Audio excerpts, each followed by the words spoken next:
I've noticed something interesting about the way people respond to spiritual teachers.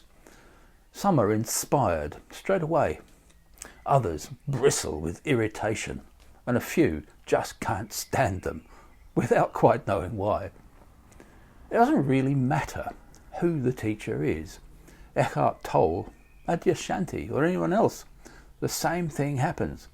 Some people feel peace, others feel resistance.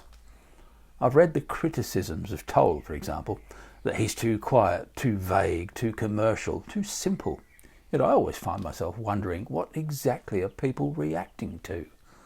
Because he doesn't argue or defend himself, he simply stays still. And maybe that's what's confronting. His stillness exposes our restlessness. His silence shines a light on how uneasy we are with silence itself.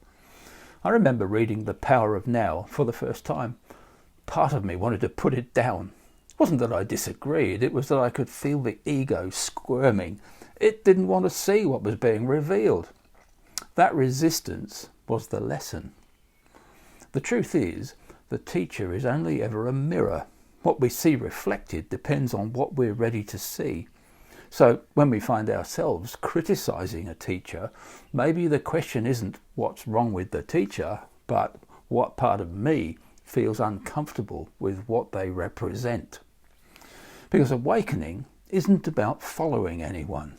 It's about recognizing ourselves in the stillness that they point to. The teacher isn't the teaching. As Tolle says, the finger that points at the moon isn't the moon. Look where it's pointing.